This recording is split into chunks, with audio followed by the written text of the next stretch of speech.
నమస్కారం. యాక్చువల్‌గా టాపిక్ వద్దు వద్దు అనుకుంటున్నా గానీ, మీలో చాలామందికి తెలియట్లేదు కాబట్టి చెప్తున్నా. విజయ్ అనబడే వ్యక్తి మొదట అతను పోటీ చేస్తున్నప్పుడు నేను నార్మల్‌గా తీసుకున్నా. గెలిచిన తర్వాత 2 చోట్ల గెలిచిన తర్వాత, నో టెంప్స్‌లో గెలిచిన తర్వాత క్రాస్ చెక్ చేస్తే ఎవరో గెలిచారంటున్నప్పుడు అబ్బబ్బబ్బా! టీచర్లేంటి, ఆటో డ్రైవర్లేంటి, కిల్లి కొట్టేలేంటి ఇలా చూస్తున్నప్పుడు సూపర్‌గా సీట్లు ఇచ్చాడు కదా అందరికి అనుకున్నా.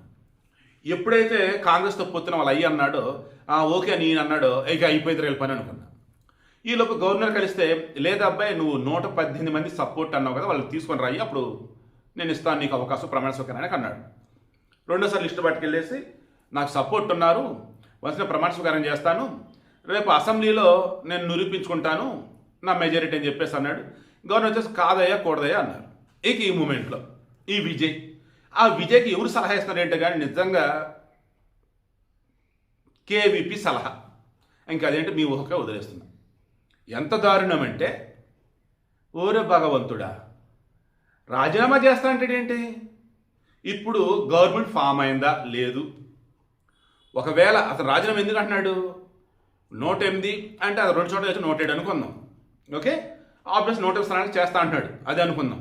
ఎప్పుడు అన్నా డిఎంకే గవర్నమెంట్ ఫామ్ చేస్తే అప్పుడు రాజీనామా చేస్తాడంట. రాజీనామా చేసాడు అనుకుందాం. మళ్ళా 108 సీట్లనే కదా వచ్చేది, ఏమైనా ఎక్కువ గెలుస్తాడా? ఇంత చిన్నపిల్లల్లో ఉన్నట్టు ఏంటండి అసలు? ఒకవేళ ఎవరు గవర్నమెంట్ ఫామ్ చేయాలా, వీళ్ళు రాజీనామా చేస్తానంటున్నారు. గవర్నమెంట్ ఫామ్ చేయాలా, ఓకే దాన్ని రాజీనామా చేస్తాను అనుకుందాం. ఎవరు ఆమోదించాలి? స్పీకరా? స్పీకర్ లేడు కదా, గవర్నరా? సరే ఆమోదించాలని అనుకుందాం. మరలా వాళ్ళ 108 స్థానాలు కదా ఎన్నికలు వస్తాయి. వాళ్ళ 108 స్థానాలు ఎన్నికలు వస్తే మరలా వాళ్ళు అక్కడ గెలిస్తే గవర్నమెంట్ ఎవరు ఫామ్ చేయాలి? ఇంత బుర్ర లేకుండా ఎలా ఉన్నారు? ఇప్పుడు అన్నా డిఎంకే గవర్నమెంట్ ఫామ్ చేసిన తర్వాత విజయ్ 108 స్థానానికి రిజైన్ చేసిన ఇప్పుడు ఎవరు గవర్నమెంట్ ఫామ్ చేయలేదు, అత్యధికంగా స్థానాలు గెలిచింది మేమే, బట్ మమ్మల్ని మీరు గవర్నమెంట్ ఫామ్ చేయడానికి అనుమతించట్లేదు కాబట్టి రాజీనామా చేస్తున్నా అన్న పిల్లోడి కన్నా దారుణమైనటువంటి పిచ్చాట అది. ఎప్పుడు నువ్వు రాజీనామా చేయాలి? గవర్నమెంట్ ఫామ్ అయిన తర్వాత ఏంటి నీకు మెజారిటీ రాకపోతే అప్పుడు నువ్వు రాజీనామా చేయి. అప్పుడేమైంది మొత్తానికి ఎలక్షన్ వచ్చింది. అది కదా చేయాల్సింది.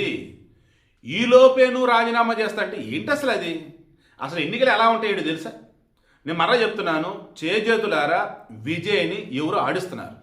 చేజేతులారా విజయ్ని కాంగ్రెస్ ట్రాప్లో పడేలా చేశారు. చేజేతులారా ముందు వడ్డించిన విస్తరం ఉంటే అది అందుకోలేక ఇబ్బంది పడుతూ ఉన్నాడు. నేను మరలా చెప్తున్నా, నిన్న మొన్న కూడా చెప్పా, విజయ్కి ఈ రేంజ్లో సీట్లు వచ్చాయంటే అవును no doubt Modi support, BJP support. ఎందుకంటే అన్నామలైన పక్కన పెడతాం కానీ, అండ్ కొన్ని చోట్ల వచ్చేసి డమ్మీ క్యాండిడేట్లు పెడతాం కానీ, ఇంకొన్ని చోట్ల వచ్చేసి డిఎంకేకి ఓట్లు పోల్ అవ్వకుండా వీళ్ళు చేసిన స్ట్రాటజీ కానీ అన్ని కలగలిపి టీవీకి ఆ స్థానాలు వచ్చాయి. మోడీ కానీ రిమైండింగ్ వాళ్ళు కూడా అసలు ఆలోచిస్తున్నది ఏంటి? డిఎంకేని పక్కన పెట్టాలి, కాంగ్రెస్ని పక్కన పెట్టాలి. నువ్వు అన్నా డిఎంకేతో వెళ్తావు వెళ్ళు, ఇది కదా వాళ్ళు చెప్తున్నారు. అన్నా డిఎంకే పళనిస్వామి కూడా ఏమంటారు మనకున్న సమాచారం మేరకు, అయితే ఒక డిప్యూటీ సీఎం 5 మంత్రి పదవులు ఇస్తే మేము సపోర్ట్ ఓకే అంటున్నాడు. బట్ విజయ్ ఆమోదిస్తున్నాడు రేపటి రోజు వీళ్ళ చేతిలో మనం ఎక్కడ ఆడాల్సి వచ్చిందని చెప్పేసి అనుకుంటున్నాడు. నువ్వు రిజైన్ చేసేసా అప్పుడు ఎవడొద్దన్నాడు? ఒక ముఖ్యమంత్రిగా ఉండి గవర్నమెంట్ ఫామ్ చేశాక అవతల నేను ఇబ్బంది పెడుతున్నారు సపోర్ట్ అని పేరుతుంటే రాజీనామా చేయి. ఢిల్లీలో అరవింద్ కేజ్రీవాల్ ఇదే కదా చేశాడు, అదో బంపర్ మెజారిటీతో గెలిచాడు. అరే బేసిక్ సెన్స్ లేకుండా, రాజకీయాల మీద సరైన అవగాహన లేకుండా ఏం చేద్దామని వీళ్ళంతా అసలు? మీరు చెప్పండి, మీకు కూడా ఐడియా ఉంది కదా. రాజీనామా చేయడం వల్ల ఎవరికైనా ఉపయోగం ఉందా? రాజీనామా చేసిన బెదిరించడం ఎవరికైనా ఉపయోగం ఉందా? ఓ పక్క డిఎంకే ఏమో అసలు నేను అన్నా డిఎంకే తెచ్చి గవర్నమెంట్ ఫామ్ చేయరా అంటున్నాడు. అన్నా డిఎంకే వాళ్ళేమో సరే చూద్దాం ఏం చేయాలి జరగచ్చని అంటున్నారు. ఈలోపు నువ్వు కింద మీద పడి ఏదో ఒక విధంగా నీ సైడ్ కొంతమంది తెచ్చేసుకో. ఆ తర్వాత వాళ్ళు రాజీనామా చేస్తారా, డిస్క్వాలిఫై అవుతారా, ఆ తర్వాత వల్ల నీ పార్టీ తరఫున పోటీ చెప్పి గెలిపించుకో, అది తర్వాత సంగతి కదా. బట్ బేసిక్ సెన్స్ కూడా లేకుండా విజయ్ ఈరోజు రాజీనామా చేస్తానటం అనేది ఏదైతే ఉందో నిజంగా ఫూలిష్ అండి అసలు అదైతే. ఎందుకంటే మరలా అవే స్థానాలు కదా, పడిపోతే మొత్తం గవర్నమెంట్ అంతా పడిపోవాలి, అప్పుడు కొత్తగా ఎన్నికలు రావాలి. లేదు ఇప్పుడైనా సరే ఎవరికి సంపూర్ణ మెజారిటీ లేదు కాబట్టి నేను రాష్ట్రపతి పాలన విధిస్తున్నా, ఆ తర్వాత ఎన్నికలు వస్తాయని చెప్పేసి గవర్నర్ చెప్పాలి. ఈ రెండు కాకుండా నేను రాజీనామా చేస్తా, అన్నా డిఎంకే కలిసి నేను రాజీనామా చేస్తా, నిజం ఇదే అంటారు. చూశారు, ఏదో అదృష్టం కలిసి వస్తే గెలిచాడు తప్ప అరే ఏం తెలియదురా అంటే ఎలా ఉంటుంది అలా ఉంది ఇప్పుడు.